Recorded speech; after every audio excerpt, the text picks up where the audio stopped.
आप देख रहे हैं HC न्यूज। शिवरात्रि व सोमवती अमावस पर हरिद्वार में धारा 144वां गंगा स्नान पर पूर्ण प्रतिबंध के बाद मंदिरों में विधि अनुसार जलाभिषेक नहीं होने के बाद श्रद्धालु काफी निराश नजर आए। देखिए चंचल तोमर की खास रिपोर्ट।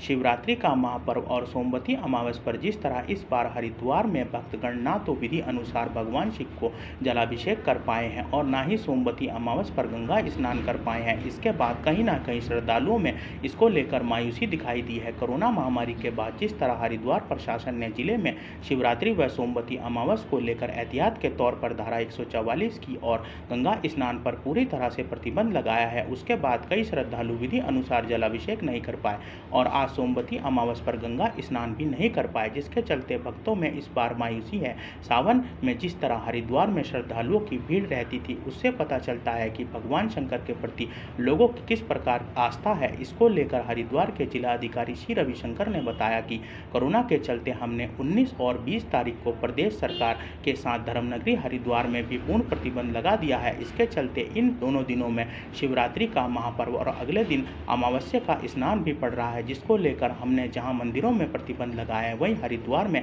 हर की पैड़ी सहित सभी गंगा घाटों के बाहर से आने वाले श्रद्धालुओं सहित स्थानीय निवासियों से भी अनुरोध किया है कि वह गंगा स्नान करने से बचें और जो भी व्यक्ति अन्य राज्य से यहां पर आएगा वह 14 दिनों तक स्वयं के खर्चे पर क्वारंटाइन सेंटर भेजा जाएगा। ऐसा तो कुछ नहीं है, मंदिर बंद है तो काफ़ी अनुभव सी बात है। आज शिवरात्रि भी है इस कारण, और बोल रहे कि 7 बजे ओपन होगा, वो भी नहीं हो रहा है। ये तो हम मना कर रहे हैं आज के ओपन होने के लिए। कोरोना वायरस फैल रहा है, शायद इस कारण ही है। अजीब सा लग रहा है कि पिछले 18 साल से मैं लगातार यहाँ पे आ रहा हूँ मंदिर में। पूरा सोमवार आता हूँ 12 महीने और सावन पूरा आता हूँ। आज मुझे बड़ा अजीब सा लग रहा है कि मेरे 18 साल से आते हैं सारी मेरी वो मुझे अजीब सा लग रहा है आज, मतलब काफ़ी आते हैं यहाँ पे। फिलहाल अभी हरिद्वार में काफ़ी मात्रा में अभी केसेस बढ़ रहा है। फिलहाल आज भी जो है किसी इंडस्ट्री में लगभग 90 केसेस पॉजिटिव आया है, तो लगभग एक ही इंडस्ट्री में करीब 150 केसेस अभी तक पॉजिटिव पाया गया है। तो ये बहुत चिंताजनक विषय है। अभी तत्काल हमें जितना भी प्रिवेंटिव जो मेजर्स है वो लेना होगा। तो इसमें भारत सरकार का गाइडलाइन भी है कि अभी धार्मिक जो कॉन्ग्रीगेशंस जो है अलाउड नहीं है, तो इसलिए पहले ही हम लोगों ने जो है एक निर्देश दिया हुआ है कि सारे बॉर्डर्स जो है 19 तारीख और 20 तारीख को हरिद्वार का जो बॉर्डर्स जो है बंद रहेगा, वो पूरा सील किया हुआ है। गंगा स्नान भी जो है हमने प्रतिबंधित किया हुआ है, क्योंकि अभी लार्जर इंटरेस्ट में हमें ये संक्रमण को जो है फैलने से रोकना होगा। इस दृष्टि से सभी लोगों से अनुरोध है कि ये सभी इसको सहयोग करें, ताकि ये जो संक्रमण फैलने का बहुत बड़ा जो चुनौती अभी हमारे सामने है, इसको जो है हम किसी भी कीमत में इसको रोकना होगा। तो सभी से अनुरोध है कि इसको सहयोग करेंगे तो हम सभी का जो व्यापक जनहित है वो जो है रहेगा। सहारनपुर थाना सदर बाजार क्षेत्र के ऑफिसर कॉलोनी में 16 वर्षीय युवती का शव संदिग्ध परिस्थितियों में बरामद हुआ। देखिए सहारनपुर से अजय चौहान की यह रिपोर्ट। सहारनपुर थाना सदर बाजार क्षेत्र की अफसर कॉलोनी में एक संदिग्ध परिस्थितियों में 16 वर्षीय युवती का शव बरामद हुआ है। सूत्रों के अनुसार मिली जानकारी के अनुसार यह मामला प्रेम प्रसंग का बताया जा रहा है। मामले की सूचना मिलने पर स्थानीय पुलिस के अधिकारी मौके पर पहुंचकर मामले की जांच में जुट गए हैं। देखिए, ये ऑफिसर्स कॉलोनी थाना सदर बाजार की घटना है और लगभग दोपहर में 1 बजे की घटना है, जो जैसा कि अभी प्रतीत हो रहा है। एक बालिका जिसकी आयु लगभग 16 वर्ष बताई गई है, घर में उसकी माताजी कहीं गई थी और बताया गया कि संभवतः कोई बाहर से कोई व्यक्ति आया हेलमेट पहन के, फिर वो घर का जानने वाला था, ऐसा उनके सामने रहने वाले लोग बता रहे हैं। थोड़ी देर बाद खबर मिली कि वो लड़की जो है अपने घर के अंदर अवस्था में पाई गई। ऐसा प्रतीत हो रहा है कि उसके गला घोटा गया या किसी ऐसी चीज़ से जो है उसको स्ट्रैंगुलेट किया गया है। हमने मौके पर तुरंत ही अपनी फॉरेंसिक टीम बुलाई है और जो कि हमारी साइंटिफिक टीम है वो आई है और डॉग स्क्वाड आया हुआ है।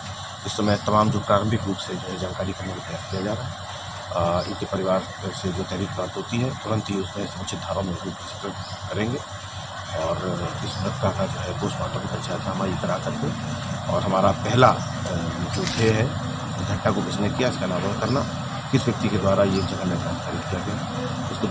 सारण में राज्य स्वास्थ्य संविदा कर्मी संघ के आह्वान पर मसरत PHC में स्वास्थ्य कर्मचारी सांकेतिक हड़ताल पर।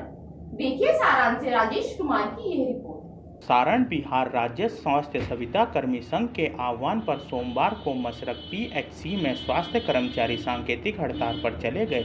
सोमवार को पीएचसी प्रभारी डॉक्टर अनंत नारायण कश्यप को पीएचसी में कार्यरत संविदा कर्मियों ने एक ज्ञापन दिया, जिसमें मंगलवार से अनिश्चितकालीन हड़ताल पर रहने का निर्णय लिया गया। इस वजह से प्रखंड स्तर पर अवस्थित पीएचसी में कामकाज पूरी तरह से बाधित हो जाएगा और आगामी 21 जुलाई से अनिश्चितकालीन हड़ताल पर जाने से स्वास्थ्य सेवाएं भी बाधित रहेगी। सभी पिछली 13 जुलाई से काला बिल्ला लगाकर विरोध प्रदर्शन कर रहे हैं। संविदा कर्मी संघ के प्रखंड अध्यक्ष जगनारायण सिंह तथा सचिव प्रियांशु प्रकाश ने बताया कि 24 जून 2020 को राज्य सरकार के द्वारा संघ के साथ वार्ता कर लिखित पत्र दिया गया था, परंतु सरकार की ओर से संघ की मांगों पर निर्णय लेने के लिए वार्ता नहीं की गई, जिसके कारण पूर्व में ही अल्टीमेटम दे दिया गया है। उन्होंने बताया कि 16 सूत्री मांगों को लेकर संघ की ओर से राज्यव्यापी आंदोलन चलाने का निर्णय लिया गया है।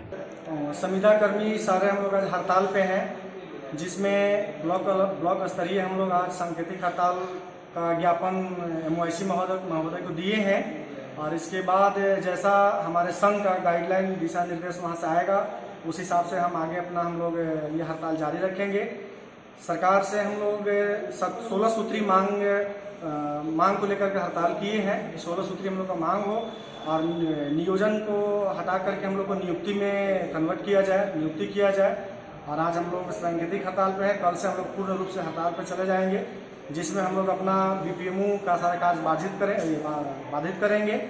खबरों में अभी के लिए इतना ही। देखते रहिए HC न्यूज़।